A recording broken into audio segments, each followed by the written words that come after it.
There aren't many crops you can stick in the ground in the middle of winter, but this is one of them. In here, I've got my bulbs. Now that is a garlic bulb. So all I do is break these up into individual cloves and then plant them in the ground. Most of them have already been planted outside. You stick garlic out in your borders back end of the year into November. That way the cloves, the little individual parts of the bulbs, catch the cold, and the frost encourages them to bulk back up by July time into hefty bulbs. The cold is essential. However, there is another way to grow them. Not for the bulbs, but for the garlic leaves. And it's a really good trick because it gives a crop long before spring arrives towards the back end of winter, and a crop of leaves that's full of vitality. Now normally you grow garlic in straight rows in a sunny situation, but what I'm doing is growing them for the leaves, and that means they can be randomly placed in amongst all my salad crops.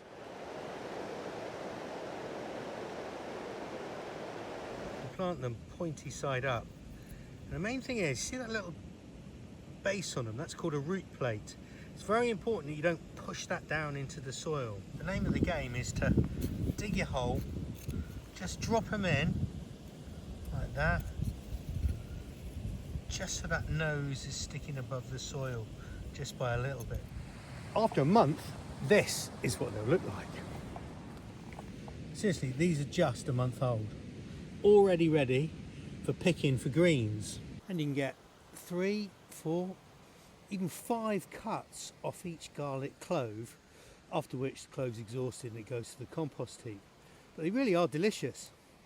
They've got that gorgeous garlic bite to them, beautiful when it's chopped up fine, chucked in and fried up with an egg.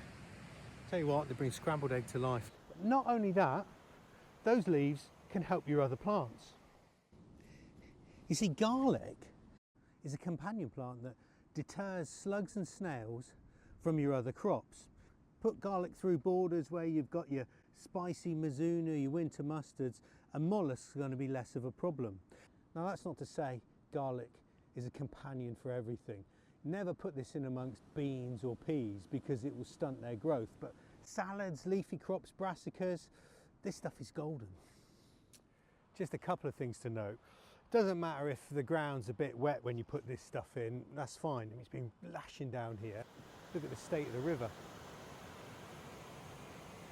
But never plant on a frosty day. That said, garlic does need cold to produce its bulbs. And so if you're planting these in an open sunny situation, well fine, they'll really enjoy that, and that is what's going to trigger the bulbs to start to swell. So from little cloves like that, bulbs are made.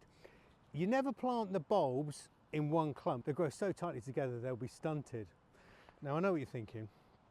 Can I plant the garlic that's growing in my kitchen cupboard? Is that okay? Well, yeah, you can.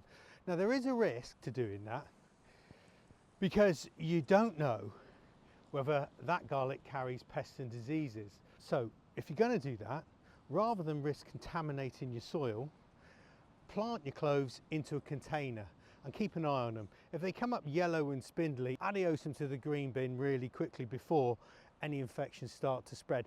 Personally, I'd avoid the ground. If you're serious about growing garlic, this is what you buy.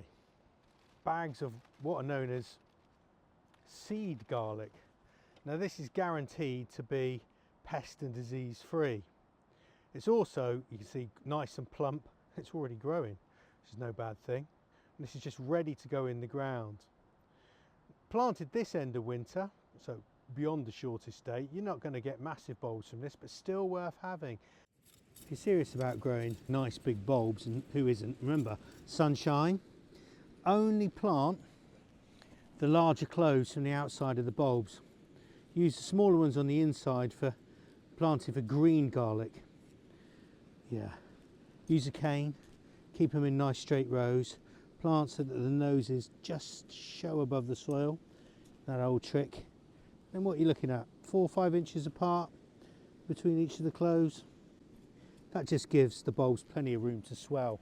And then by midsummer they're all turned into bulbs. And any extras, but stick them amongst your salad leaves, rocket, herbs like parsley, mustards, mizunas.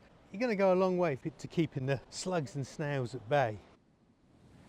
I hardly need saying, if you're growing garlic for the bulbs, that's what this crop is going to be here. Well, apart from weeding by hand, never go in amongst them with a hoe, because that will damage the bulbs and cause them to run to flower. Let's give them a quick razz through. Never pick the leaves off these. Every single leaf that you leave is energy going down into those cloves to swell them into bulbs. One thing to know is that birds love the little tops of garlic and will pull them out of the ground. And so if you notice that's a problem, or perhaps get in there before it is, and then cover your garlic over with a few sticks and twigs just to keep them off. They'll root within a couple of weeks and those twigs can be moved away. But while they're there, they'll just add that extra layer of armour against our feathered friends. And there you have it. A crop that you can plant and harvest in winter that's full of vitality, full of flavour, and dead easy to grow.